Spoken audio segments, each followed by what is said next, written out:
Good evening, everyone, and welcome to the October CCPC membership meeting. We have a very timely topic tonight, considering that legislation on the progressive field renovations has been introduced into the Finance Committee of Cleveland City Council and Cuyahoga County Council. Our event tonight is titled, "Who Really Benefits When You, the Taxpayers, Pay for Stadium Deals?" I want to first acknowledge elected officials who are with us tonight. And if you're on the screen, give a little wave. County Councilman Dale Miller and State Representative Mike Skindle. And I hope I didn't miss anybody. It's kind of hard to sort through things, with Zoom. I'm Steve Halecko. I'm the political director of the Progressive Caucus, and want to talk a little bit about, what some of the things we've learned doing way too many Zoom meetings over the last 18 months. And one of them is not to put links in the chat, because people are like going back and forth from the meeting, trying to click on the link and so forth. So what we're going to do is send you an email tomorrow, because it takes some time to download the emails out of Zoom, with the links that I'm going to talk about right now, okay? One of them is going to be how you can become a member of the Cuyahoga County Progressive Caucus. And whenever we have events such as this, we have folks who are not Progressive Caucus members. And to become a member, all you got to do is click the link, fill out the form with your name and address and so forth, and you become a member. You can get our emails, you can vote on our endorsements. Membership in our organization is free. And we always have at the bottom of all our emails a big unsubscribe button, because we don't like people getting our emails who don't want to get our emails. But if you're here, chances are good, if you start getting our emails and become a member, you'll like what you see. There will also be a donate link. And for those of you who are new to the Progressive Caucus, we are all volunteer funded, all volunteer staff, and we need small contributions from people like you to keep our office open, to have our email server send out thousands of emails and so forth. And if you can help us out there, that would be greatly appreciated. You're also going to get a link to the CCPC toolkit on the progressive field renovations. And what is in the toolkit is how you can contact your Cleveland City Council representative, how you can contact your county council representative, and a great bit of talking points that you can choose to use or you can choose not to use. And I want to thank Susie Scullin, who was at the meeting tonight, for setting up this toolkit. Obviously, if you are here tonight because you are interested in the progressive field renovations, and you might want to let your city council person or your county council person, or both, if you live in the city of Cleveland, know how you feel. Also, a link to how you can sign up to make public comment on this issue or any other issue at the next Cleveland City Council meeting next Monday, October 25th. And I want to acknowledge the folks I see on this call who made public comment happen. This is a great thing that sadly hasn't existed in Cleveland for about 100 years. And then a link to the county council public comment period at their October 26th meeting next week. And finally, you're going to get a link to an event that CCPC is co-hosting next week on Thursday, October 28th. It's at 11:30 a.m. at the Free Stamp. It's about the Build Back Better agenda that we're hoping passes in the U.S. Congress. And the catchy title to this event is People and Planet versus Profit. And this will be an outdoor kind of protest, kind of advocacy type event.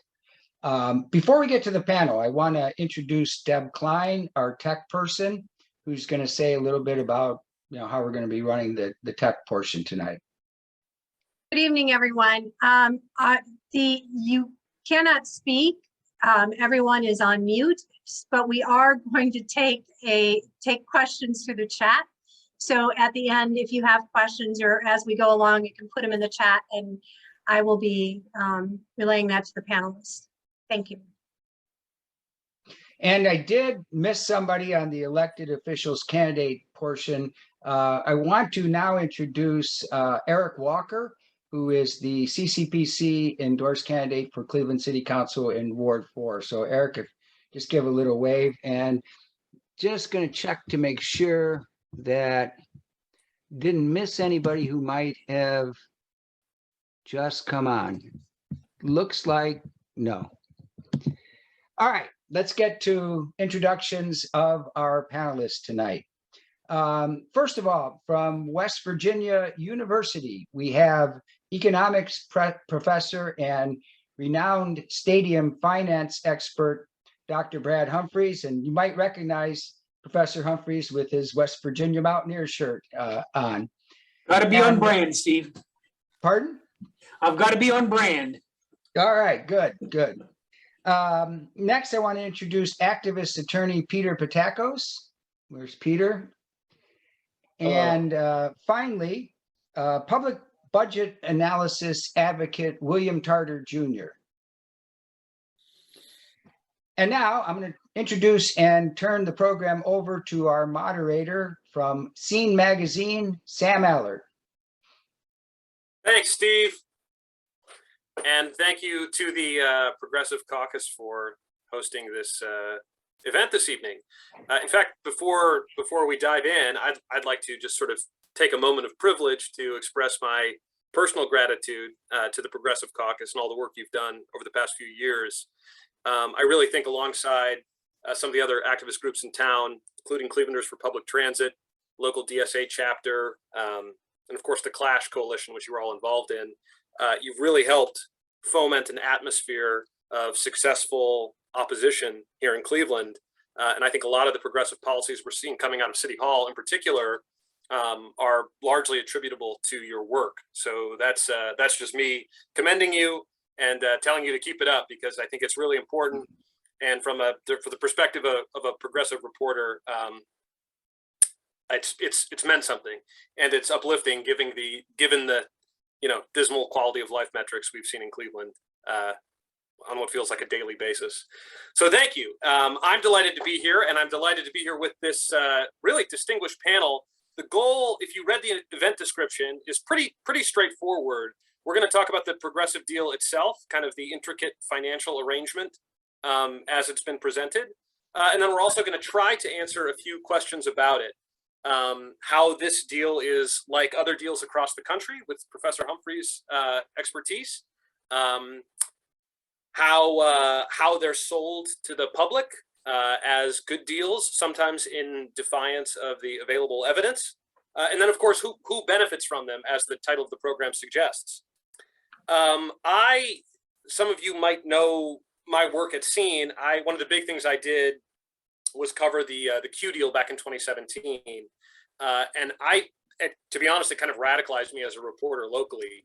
And I really felt it was important at that time, and I feel the same way here, to document how the arguments for the deal are being framed by both elected leaders and the teams themselves, to help the opposition respond to these talking points, and kind of more effectively and strategically organize against it. I mean, the proponents of these deals tend to be very well financed, very well organized, and they enlist very influential people in town.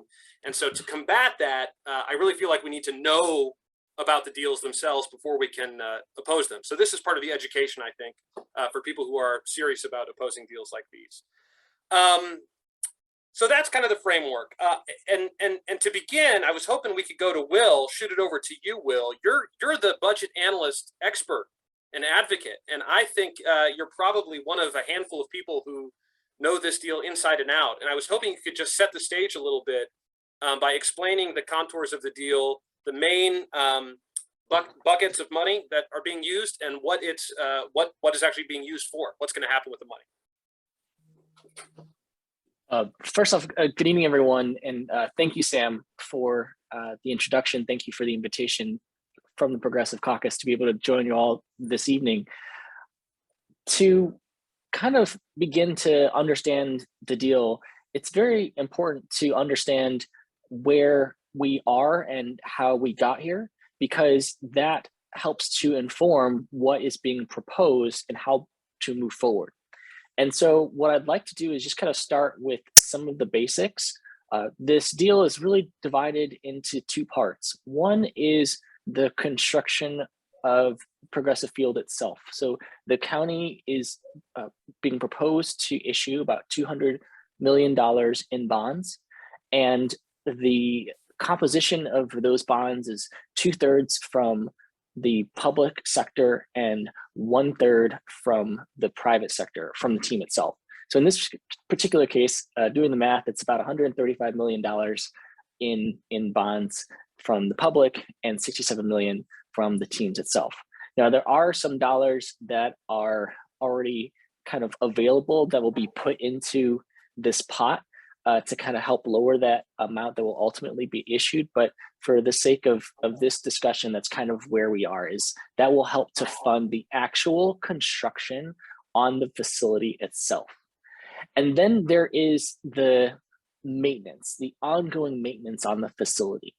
In the proposed, what they call term sheet, which is the breakdown of how these dollars will be spent, the public plays a role in maintenance, and the team plays a role as well in the ongoing expenses around Gateway Economic Development Corporation, which is the entity that actually is the signatory on Progressive Field and Rocket Mortgage Fieldhouse. And so in understanding how these bonds will be paid back, how the maintenance is going to be facilitated, and what the ultimate support is for Gateway, all told, that is about $435 million. And that's what you see presented in the newspaper. So $150 million over 50 years, I'm sorry, 15 years, forgive me, that will come from the team, about $10 million. And then over 15 years, approximately $19 million from public sector sources, $9 million from the county, $8 million from the city, and roughly $2 million from the state. And so the county's portion, if you will, is a mixture of hotel bed tax, sin tax or excess tax, and the general fund.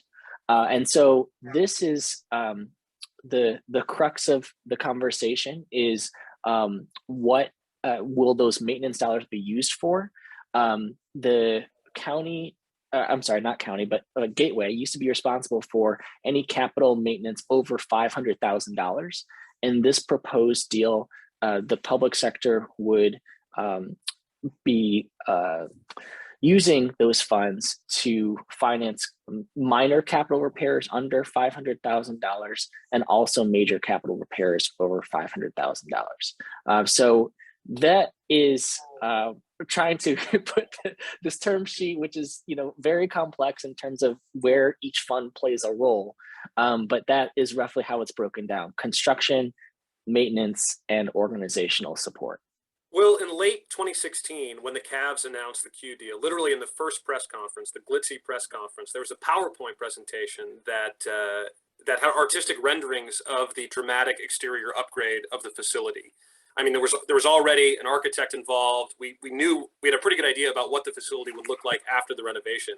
Have the Guardians presented plans for the construction, for the upgrades? What will Progressive Field look like after the renovation? Do we know that? In a way, yes. In the term sheet that was presented, there were some renderings that were presented in terms of what the facility would look like post-construction. There was also a breakdown of how much of those $200 million in bonds that would go towards construction of the facility, where those dollars would be earmarked in the construction phase. So we do know a little bit about how it is going to be spent in that construction cost. Okay. Professor Humphreys, $435 million. That seems like a pretty huge all-in figure. Am I correct, or is that pretty standard these days? Well, one interesting thing, Sam, is it's a renovation project, and it's not a new stadium construction project. Right. So I did a little homework today in preparation for this meeting. I keep some data on stadium and arena construction and renovation projects. Yeah, no kidding. Yeah, I'm an economist. What do you know? So renovation projects are actually not that common, and since 1970, there's only been 16 of them in the U.S. because most of the time, I mean, the more common outcome is what happened in Atlanta a few years ago, where Turner Field, which was opened in 1996, it's newer than the stadium, the baseball stadium in Cleveland, was declared obsolete, and they built them a new stadium in suburban Cobb County. That's right. Okay. With substantial public, or almost all public subsidy. So that happens a lot. So the bottom line I found is the average renovation public subsidy is about $200 million, but there's only 16 of them. But then, we're counting in here the maintenance over time, which is pretty unusual. I mean, it's hard to justify public tax dollars going for ongoing maintenance of what is effectively a private use facility. I mean, the primary beneficiaries of the economic activity that are going on here are the owners of the team and the players and the fans of the team. And that's private use. And, would we say, well, we're going to open up a new automobile manufacturing plant in Cleveland, but we're going to ask the Cleveland government to pay the ongoing maintenance on the operation of that plant? It would be hard to justify that. So it is a big number, and I think it's especially big because of the maintenance over 15 years part of it. Well, it's interesting, Professor Humphreys. Two things you mentioned, I think, are worthy of probing a little bit deeper, because they are, I think, two of the maybe four big arguments that proponents often make for justifying these deals. One is that the public better hurry up and agree to a renovation deal, because if we do that, we're preventing the construction of a brand new stadium, which would be $800 million or $1 billion down the road. So if we do proportionally a smaller renovation deal, it's actually a better deal for the public. We hear that all the time. And then the other one is, maybe I'll turn it over to Pete for the next one, is about the public's responsibility to renovate a public asset because the public supposedly owns it. But if you could first just add, do you have any insight into the idea of renovation versus a new facility and how realistic that threat is? Well, I mean, threats are always involved in these negotiations, right? Right. And sometimes implicit, sometimes explicit. We don't know what sort of private communication might be going on between the ownership and the local government. This is not some public debate. It's an ongoing private negotiation. I don't know. It's much more common to replace than it is to renovate. I'll just say that. And as to whether that's a good deal or not, I don't know. Probably because in terms of minimizing the amount of subsidization that goes on, it's probably better than a fully publicly subsidized new stadium. But I don't know. I don't know the details of what's going on. Right, and I guess that presupposes that public subsidy is required. I mean, if you first agree that the public will be subsidizing, then a smaller subsidy is better. Pete, I'm going to turn it over to you. I mean, why don't we start there first? Yeah. I mean, I'm jumping out of my shoes over here.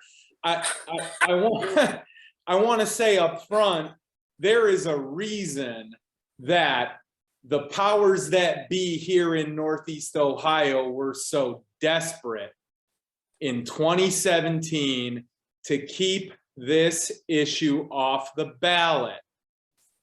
This was historic stuff. we had a group of grassroots activists come out and put it to the people of Cleveland. The people of Cleveland who essentially have not been voting for anything since, right? You have a crisis of democracy in this country, but especially in this county. The last time we had any real sense of it was back in 2017, where there was a grassroots movement that was completely electrified. And I would like to talk about why. But first, I want to thank everybody for showing up tonight. I think this is a wonderful crowd. I think this is actually quite a big crowd for an event like this. And I think there's a good reason for that. And I would also like to specifically acknowledge Mr. Raldo Bartimol, who is a part of this crowd, who is one of the truly great journalists in our history, in American history, and especially Cleveland history, and should be on this panel to some degree. I mean, I hope that his microphone gets turned on at some point if he's up for it. But if not, I would suggest that we have a follow-up discussion in a few weeks on this and Senator Raldo's history and historical knowledge on this. But folks, Sam started this by referring to the dismal quality of life metrics in Cleveland. What we're talking about with these stadium subsidies, when you really look at it and take a sober assessment of what's happening, this is one of the most obviously and tangibly corrupt things that happens in our politics. And people understand it. People understand it on both sides of the so-called red versus blue divide. And it's something that is at some level a third rail. But I think what it calls for is public debate, public discussion, and public understanding. And what I want to focus on, and I so appreciate Will and his understanding of the details of these particular deals and his willingness to throw himself into that and understand it and communicate to that to the public. And then Brad's work on a different, from a different perspective, but coming in and actually using his training as an economist to actually subject this data to analysis, to really ask, are these claims that the proponents of these subsidies remotely justifiable? And his answer is always no. And to me, I'm just a lawyer. I'm just a trial lawyer. My business is words and the truth. And the one thing they can never get around, and they haven't even started to, and still, this is why we would have won at the ballot. Yeah, there's a reason Kevin Kelly said, don't accept those petitions. Because the big thing here, let's stay focused on this. The team owners never open up their books to explain why they need these subsidies. As far as we know, these people are earning astronomical profits. While, you know, again, we have dismal quality of life metrics. So this raises the basic question of, why are we spending hundreds of millions of dollars on these subsidies that could be used to ease so much suffering otherwise? It's an obvious question, and our politics, unfortunately, has been completely incapable of even trying to come up with a coherent answer to that. So, you know, I guess I'll just stop there. Pete, Peter, that's I'd just like to follow up on one point Peter made, because I think it's really important. Yeah. Professional sports team owners are the recipients of huge subsidies, direct and indirect. And the fact that they will never open up their books for the public to know exactly what their financial conditions are is reprehensible. And it's a failure of public policy in the United States to not require anybody who's getting federal, and they're getting federal subsidies too, federal, state, and local subsidies, should have to subject their finances to audit financial analysis and public disclosure. Yeah. If I could, I'd like to underscore Pete's point. about the dismal quality of life metrics, which I referenced earlier, I do think, and I think probably most of you gathered here agree, we all know that Cleveland is the poorest big city in the United States, that about 50% of the children go hungry here every day, that more teens attempt suicide in Cleveland than any other city in the country, that 2/3 of our adult population is functionally illiterate, that it takes 90 minutes for people who take the bus to get to work. I mean, these are urgent social ills in the city of Cleveland. And in that context, I think most of us would agree that it's actually grotesque to be giving hundreds of millions of dollars to billionaire owners. I think that's kind of like a baseline. I do think, though, that in this region, which, as Pete alluded to, is sort of in thrall of real estate development as the dominant special interest. I mean, we all sort of implicitly believe the talking points and have to fight really hard against them constantly, which I think, like, even if we can agree on the moral opposition to this, we do still need to fight back against some of the economic arguments that they make, which is why I think it's important to have events like this, which I think we also agree with. So I wonder if I could go back to Dr. Humphreys. Pete referenced your research and said that overwhelmingly, in fact, almost all the time, you find that the claims of these teams don't bear out. What have you found about who benefits from these deals? Well, there is no sort of broad-based, tangible economic, net positive economic benefit associated with any professional sports team anywhere in North America over the last 40 years. I've spent the last 20 years trying to understand the economic impact of professional sports. And I've done things like, well, we have indicators about how the local economy performs, looking for evidence that when a new team moved in or a team left, that the economy either benefited or suffered. It didn't. I've looked for evidence that when we had one of the many strikes and work stoppages we have in professional sports, that the local economy suffered. It didn't. Professional sports is just not that big an economic driver in an economy the size of Cleveland's. Now, look, let me be clear. Professional sporting events and the games, they do concentrate economic activity in and around stadiums on game day. Nobody disputes that, right? I've been to many professional sporting events in Cleveland, and it concentrates economic activity. The bars are full, the restaurants are full before the game, after the game, those sort of things. But that's not new economic activity or new economic benefit to the community. That's just consumer spending that would have been spent somewhere else in Cleveland at some other bar or restaurant or some other entertainment activity at some other time. So presumably in a far more organic fashion than, I mean, you start to ask those questions. And when you talk about that, Brad, I'm sorry to interrupt, but you look at the way that these subsidies are so militantly supported by the local chamber of commerce and the corporations that advertise on these huge TV contracts. And how do you not start asking questions about how important it is to these advertisers that these sports teams artificially fill a void that is left by the absence of meaningful work, the absence of meaningful politics that our current economic system has us, leaves us with. And that's what really gets me. When they're telling you that you need to give a billionaire or billionaires hundreds of millions of dollars that could go to people that are suffering so that you can keep Cleveland strong. That was their slogan, keep Cleveland strong. You start thinking that there is something else going on here and that it is almost more important for these forces that are organizing in favor of these subsidies to really make sure that they keep that place in filling this void where these sports teams, God, I love sports. I played football in high school here in Northeast Ohio. My team made the playoffs. I caught 13 passes. My team, I beat Brecksville single-handedly with my catch that got us into the playoffs. Folks, sports are a blast. They're fun.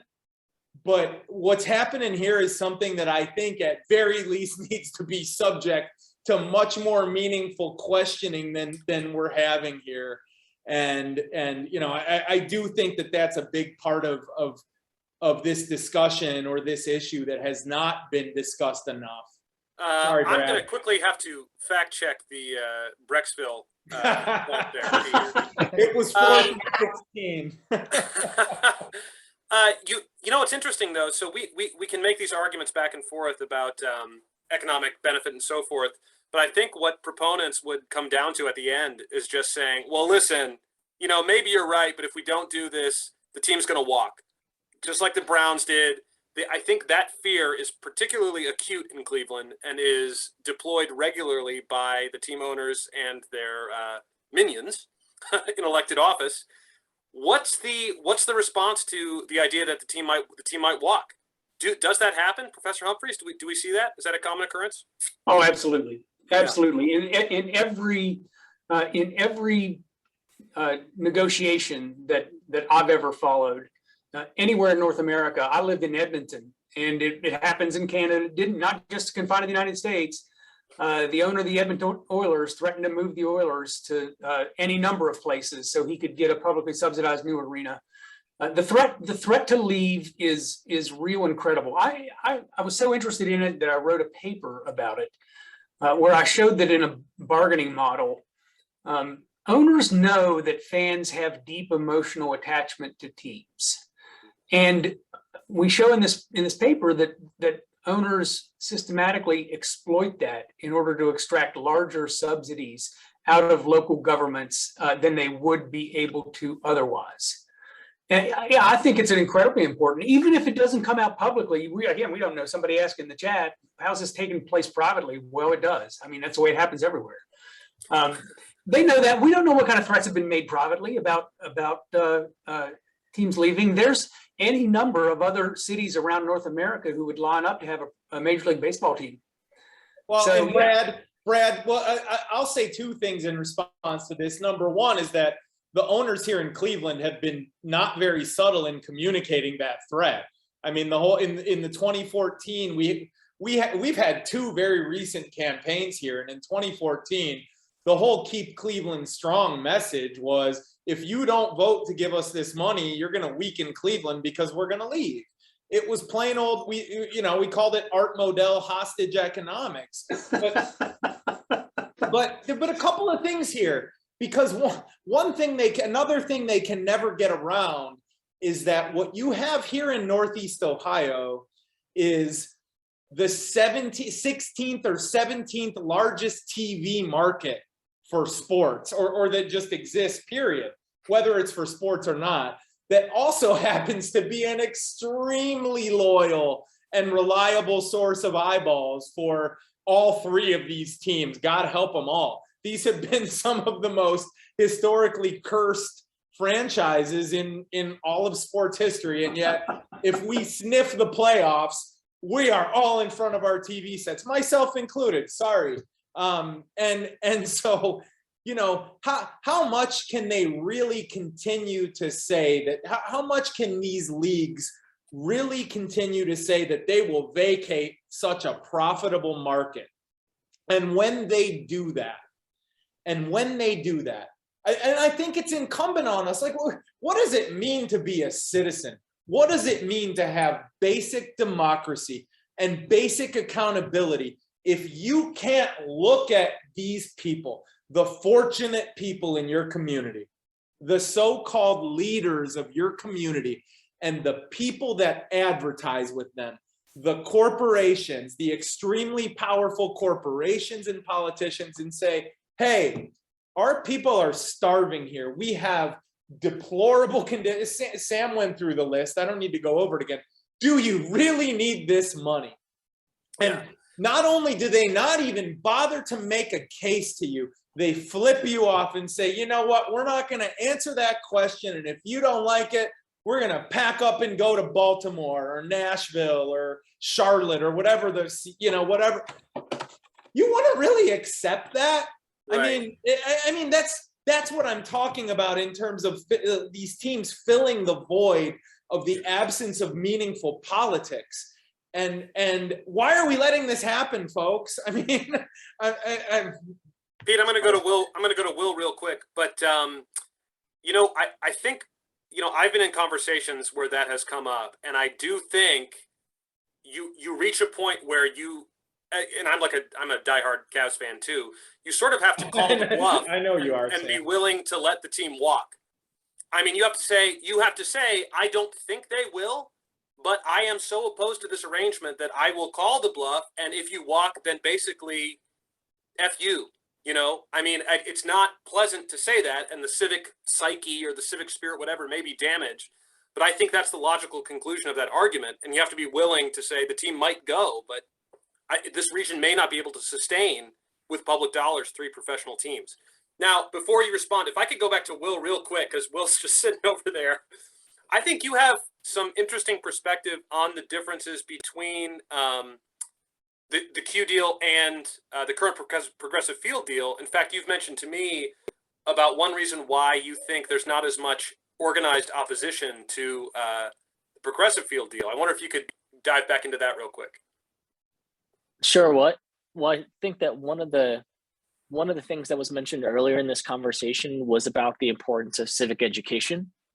And I believe that is something that is really important, and not just when legislation is being considered, but on an ongoing basis. So when people read the newspapers and the stories, it's very helpful to see these deals and how they can be broken down, because these are our tax dollars. But one of the things that I think can be just as helpful in understanding what's being proposed is how we got here. So these decisions happen not in a vacuum. So when the hotel bed tax is increased by 1%, then that raises a certain amount of dollars per year. And a portion of those dollars goes into a special fund, and that is used in this progressive field legislation. So for those who might be curious, that is a sports facility reserve fund, if my memory serves me correctly. And another thing that is helpful is understanding the Q deal, insofar as when the bonds were issued for the Q deal, a portion of the repayment in that deal goes into something called the Sports Facility Improvement Fund, which those dollars are being used in this progressive field legislation. So in fact, it was kind of like two goals in one. One is the actual Rocket Mortgage Fieldhouse renovation that took place, and then another is these dollars were put into a fund that is being used in this progressive field legislation. So that is where I think it's very important to ask the types of questions of what are the short-term impacts of this, but also what are some issues that we might be missing? Where could we find ourselves down the line? And if we can understand how these things are structured first, then that could help in the long term. So to go to your question specifically about like how this particular deal is structured, I mentioned that a portion goes into construction, a portion goes into maintenance. And if you look at the term sheet at Exhibit A, there's all these different boxes that have lines and go from one pot to another.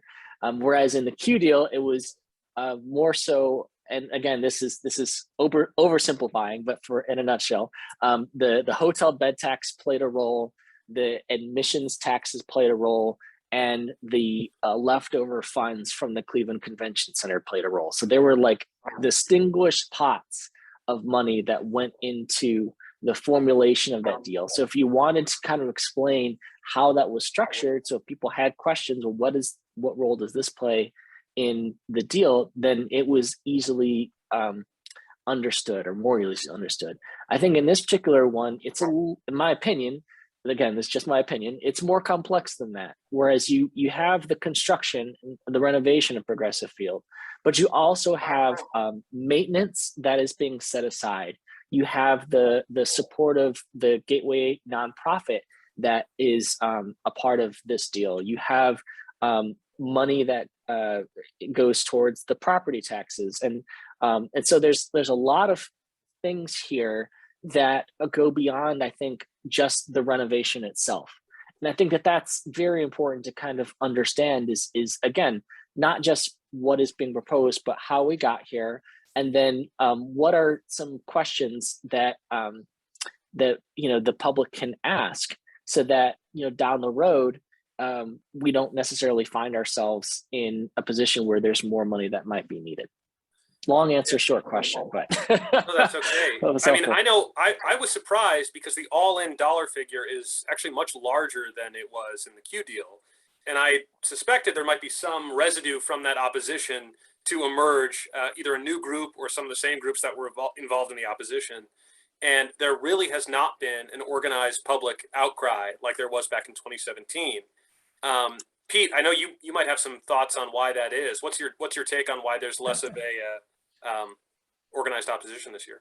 I mean, well, I have a couple of thoughts about this that diverge on two pretty different lines. The first is, hey, look, Sam, I mean, we're living in a world where almost all public discourse, it has been funneled onto two websites, Facebook and Twitter, that impose secret algorithms and are just completely manipulated by unaccountable forces, and put it that way.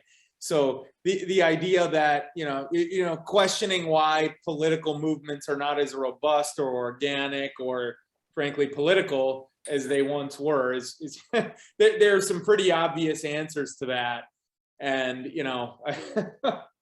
I think that gets to why it's all the more important for us to seize on this issue among all others. But the other question is, or the other thing that this raises, the fact that there is state money going into this, the fact that Mike DeWine has signed on means that you have people in Cincinnati that are now going to be subsidizing the Cleveland baseball stadium.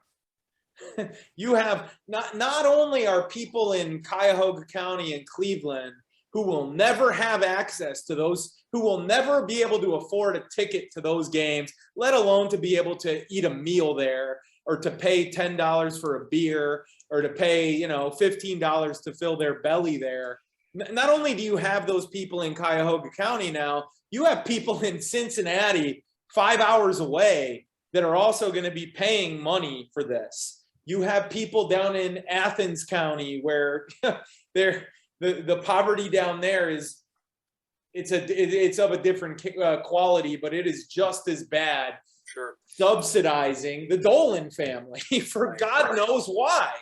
Professor Humphreys, is that have we seen that before? It seems unusual to me to have a state involvement in a local. No, it's really common to have lots of levels of government involved, and I've seen that almost everywhere. I would just extend this to make the point that since much of the renovations are being financed by the issuance of tax-exempt bonds, there is in fact a nationwide subsidy, because the federal government is foregoing tax revenues on those bonds that would have had to been issued privately and had tax paid on it. So that means even me in West Virginia is going to be subsidizing, not a huge amount, but there's some research on this that shows that it runs into the billions when you add it up across all the tax exempt bonds that are issued for sports facilities around the country. So there's there's a nationwide subsidy going on here as well, and you really cannot make the case that there's an economic grounds for nationwide subsidization of a local benefit, sports benefit like a baseball team in Cleveland. Yeah, man, that sucks. I want to circle back, Sam, to the we had a little chat about the local quality of life indicators. Yes, indeed.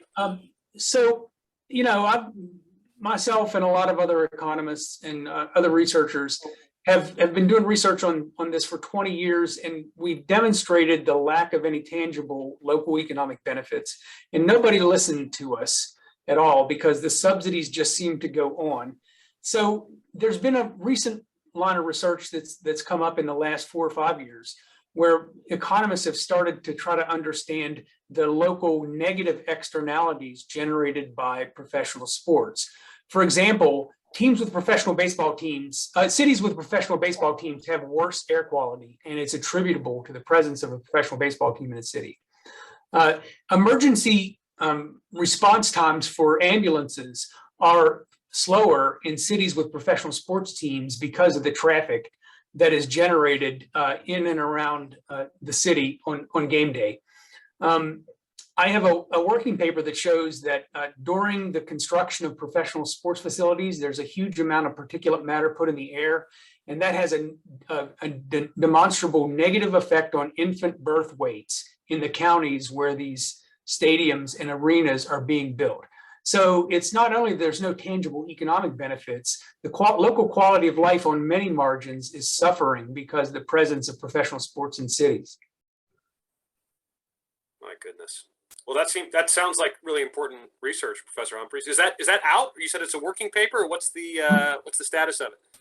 My paper's a working paper. It does beat. That's right. My paper's a working paper. It's still getting beat up in the journals, but the air quality paper, the emergency response time paper, a paper on worse traffic, those are all published in peer-reviewed journals. Okay, great. Steve, let's see if we can get the links to send those out tomorrow as part of the follow-up email. I'll put that together. Okay, great. Sam, I wanted to may... talk. I'm getting a little sensitive to time here, and I got some questions ahead of time about. I solicited some questions from folks about kind of the arguments that they felt they had the hardest time responding to in these stadium deal questions. And I thought maybe I'd start with Will or Pete on this one because it's one that I hear all the time. It's the question of public ownership. This idea that the public owns these facilities and is therefore responsible for their maintenance and renovation. We have an obligation as the owner to do so. And I've always regarded this argument as sort of a farce, but because the public doesn't derive any benefit from that ownership. So what's your response to when you hear people say that? I'll cede the floor to Will almost immediately. I just want to say, hey, if we own these facilities, then let's have the profits out of them. That's all. If we own these facilities, then let's have the profits. Of course we don't have the profits. So we don't own these facilities. It's just a lie. So, if Will has anything else to add to that. Well, I just like to look at policy in this particular case. How is this administered? So for those who might not be familiar, Gateway Economic Development Corporation is a nonprofit that is the landlord, if you will, on Progressive Field and Rocket Mortgage Fieldhouse. And the board of Gateway is comprised of 2 appointees from the city, 2 appointees from the county, and 1 joint appointment from the city and the county. The Gateway Economic Development Corporation itself, you heard me mention during tonight's conversation, there's a process that is involved whenever a major capital request is made.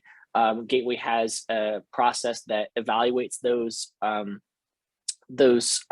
reimbursement requests and then forwards them on to the public sector if approved. It's voted, and if it's approved, it's forwarded to the public sector for review and for funding. So essentially, because as has been stated in some of the public hearings, there is not necessarily an independent funding source.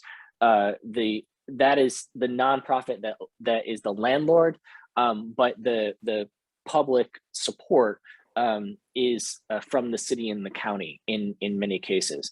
And so again, that's oversimplifying a lot, but basically that's kind of like what you hear when you hear that these are publicly supported facilities, that or publicly owned facilities, if you will, that is kind of the way that it's structured, because a large part of the construction on the facilities and the maintenance on the facilities does come from the public sector. And the question I got, Will, is would the city be better off simply dissolving Gateway and literally handing the stadiums over to the teams, saying we don't even want, you know what, you can own them. You can own them. Raldo has been saying that for decades. Sam, can we open the floor to Raldo? Dad, can we please turn Raldo's mic on? We've got 6 minutes left. Raldo, would you please? can we please hear from the legend? I mean, Raldo has been saying that for years. I can pull up a column right now and screenshot it. I'm aware. Yeah. Well, while they're Raldo, can doing you that, turn your mic on? Raldo, there we go. John, Yes. yeah, I mean, we have a nationally now, we have a Senator Manchin who is complaining and keeping billions of dollars that could go to people who need money, saying he's against entitlements. What else is our funding of these stadiums but entitlements to millionaire ball players and billionaire owners? And I mean, it's ridiculous. And I'd like to know how much of the money that's going into Progressive Field will be going to revenue enhancing parts of a stadium. In other words, not only will it be subsidized, but the teams will be making profits on the subsidies because you're financing their revenue producing parts of the stadium. So it's almost impossible to beat these people. And you have to understand that they always have the taxes or regressive taxes, which are on the people who are most unequal in our society. They don't even tax themselves. The poor people are paying for these multi-billionaires. I don't know what else to say. Raldo, wonderful to meet you. I've been subscribing to Raldo's writings for quite some time. It's almost certain that these renovations will entirely go to revenue enhancing features in that stadium. Yeah. They're just making more money. That's all. Raldo, thank you so much for being here. And I guess what I would say in terms to answer your question of, you know, what else can you say? What can you do? We do have numbers, theoretically. We do have numbers. And it's just a matter of connecting the dots. And there were people here in Cleveland in 2014, and then again, in much more organized fashion in 2017, that really got this close to some real democracy here. So, and you have to blame the media. Although we at least have that, and we do have the numbers. We do have the numbers. So somebody's got to get out there, I guess.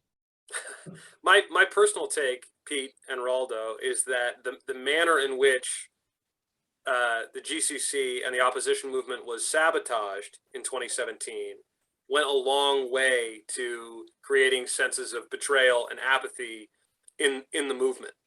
I mean, it's not like they designed it that way, but it couldn't have worked out better for the deal proponents, because they had everyone was so energized, as you said, electrified in 2017, a mass movement in Cleveland that we hadn't seen in decades, probably since maybe the 70s.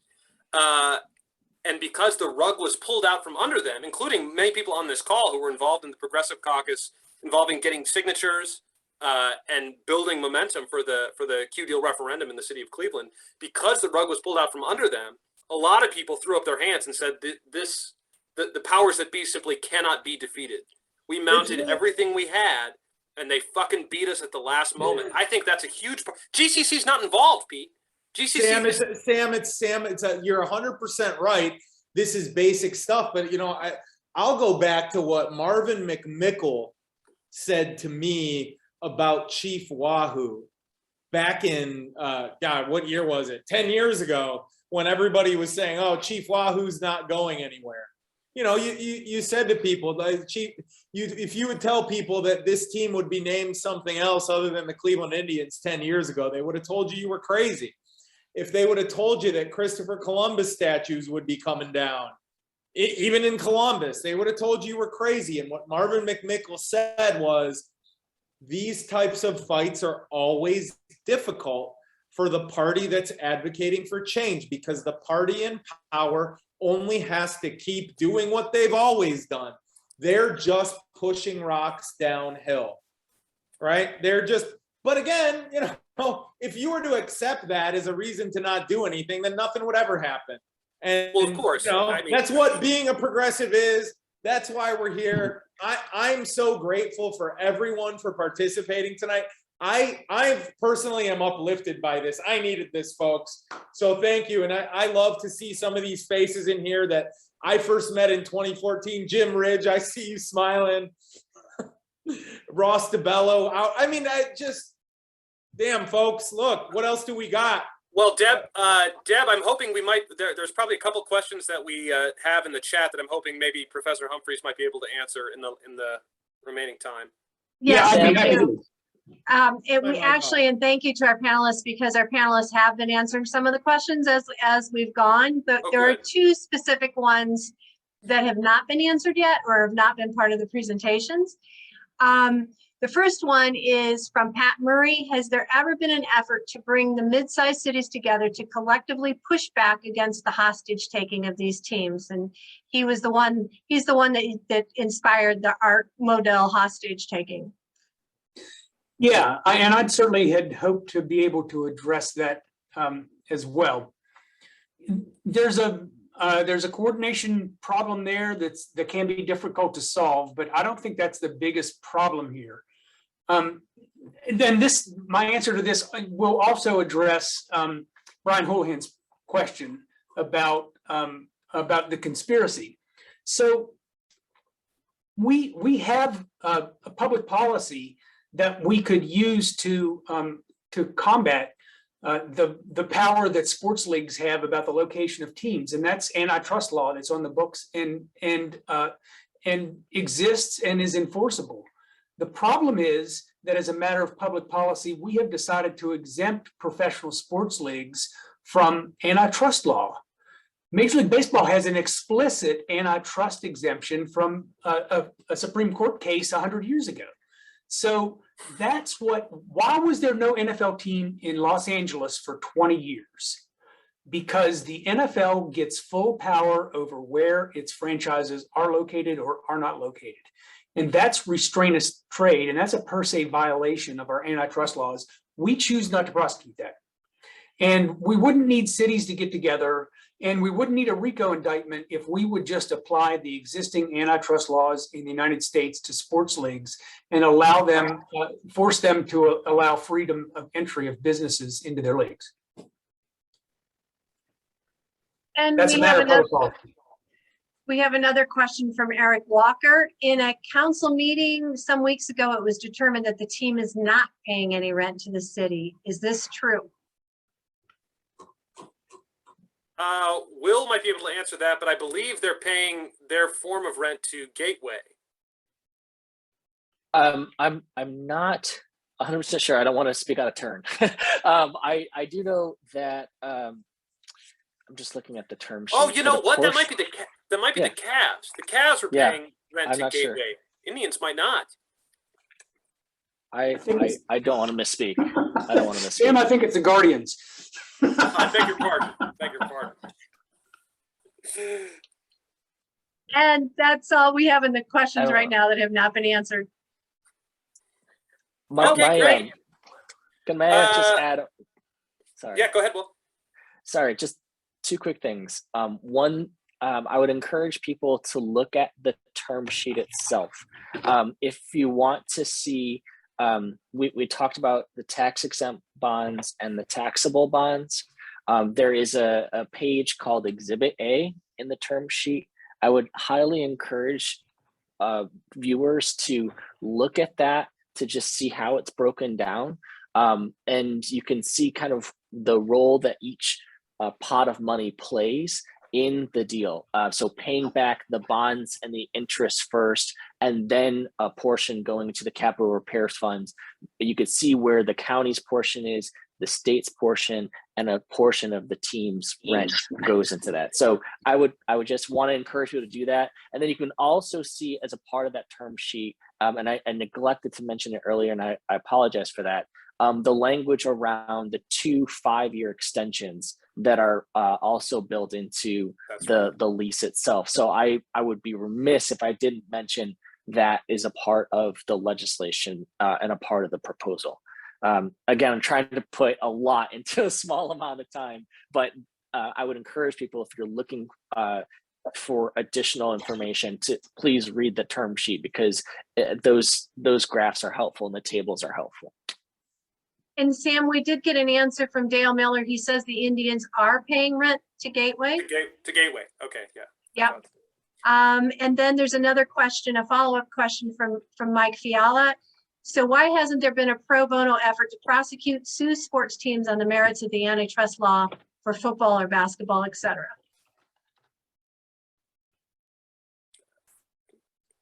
Professor. Yeah, I answered it in chat.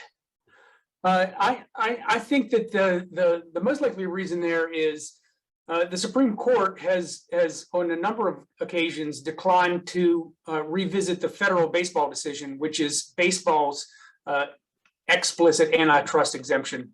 And I think that signals to people that they would feel similarly about any pro bono sort of attempt by some organization to sue the leagues without an explicit exemption. Got it. Professor Humphrey, since you're here, I feel like I should ask if there's any element of your research that you think is important to mention that might be applicable locally or that we haven't touched on that you'd like to promote or that you think might be relevant here. Yeah, but it's probably not what people want to hear. It's easy to it's easy to make these arguments that these subsidies have important opportunity costs, and those tax dollars could easily be spent on education, on public health, on local safety, on infrastructure, and things like that. And I'm certainly support those arguments. But there's also a lot of research that myself and other economists have done that show that there are substantial intangible benefits, sense of community, world-class city status, whatever you want to call it, that are generated by professional sports. And those things have value. The problem is they're not $200 million in present discounted value if you add it up. It is important, and some estimates are something like $40–50 million would be the if we had to put an intangible value on the intangible benefits. But I think that professional sports, look, we're all sport. Many of us, not all of us, many of us are sports fans here. Pete already said he was, and there are some intangible benefits that are generated by the presence of a team in a city that I hate to say this. Because it's the Browns, but I was living in Baltimore when the Ravens won the Super Bowl, and if there was a sense of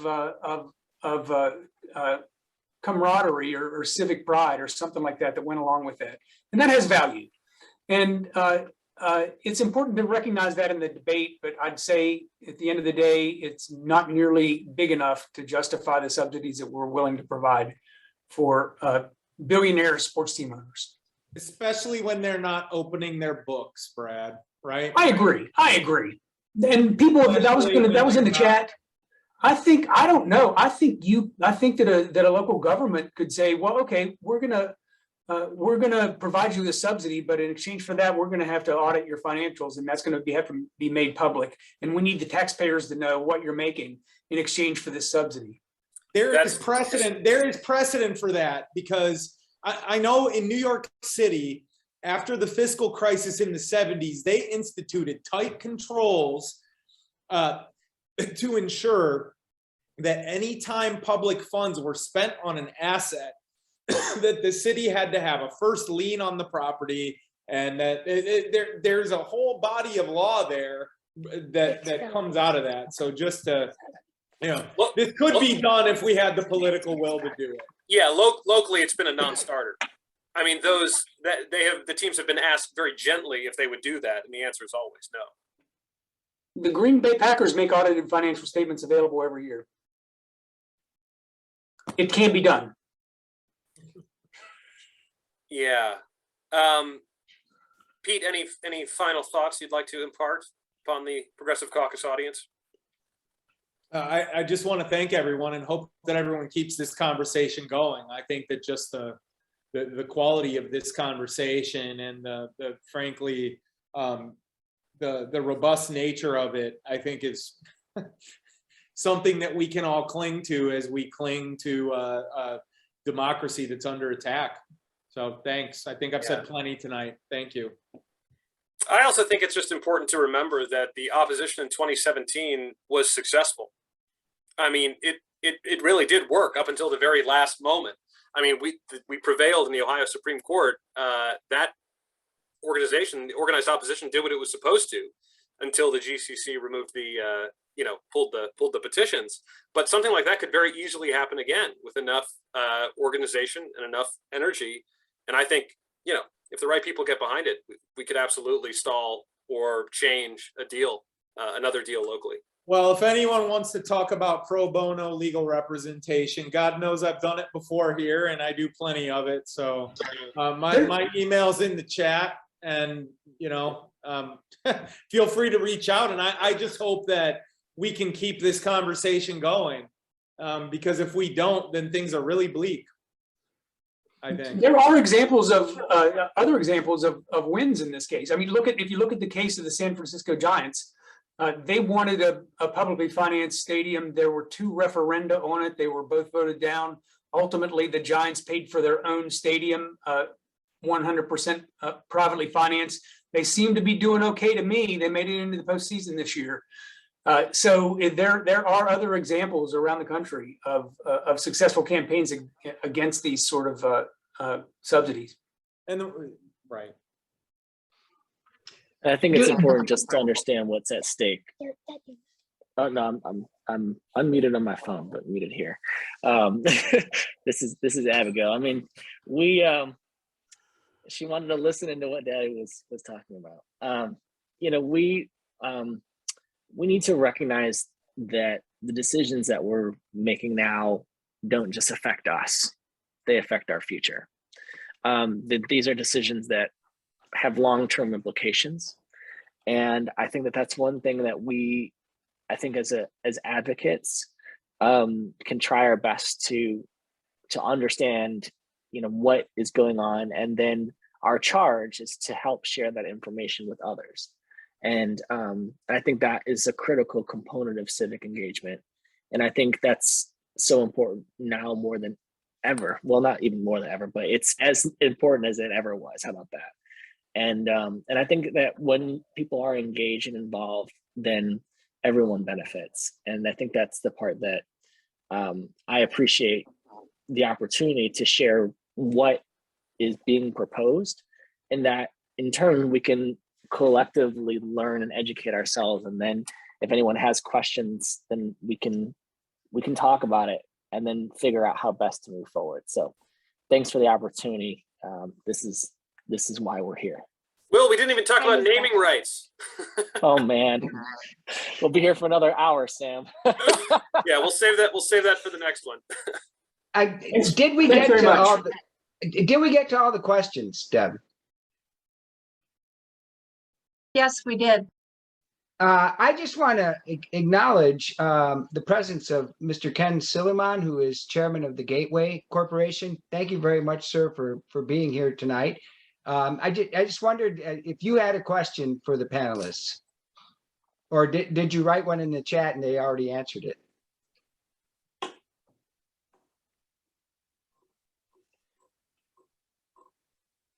think you'd have to be unmuted then. No, there you go. Yeah. I'm just here to listen. Particularly wanted to hear Professor Humphrey's points. I've read several of his articles. So just here to listen. Well, again, thank you for being here, sir. I want to close with the perspective not of an activist, but of a baseball fan. I average attending about 10 professional baseball games a year. Some years it's a little higher, some years it's a little lower. This year it was a little lower. And the reason is simple. I didn't go to any games in August or September because the baseball team was out of contention. 2 years ago, when they were battling for the wild card spot to the end, I went to 4 games in September.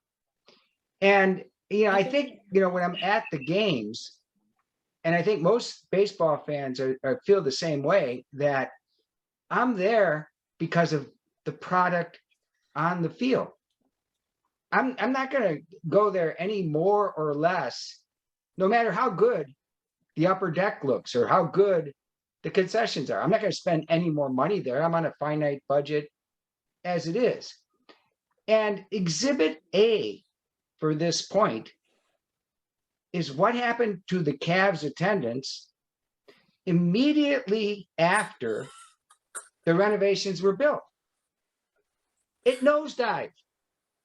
It nosedived after the year after the renovations were built. Now, this was before the pandemic, of course, after the pandemic. And the reason it nosedived was because LeBron left.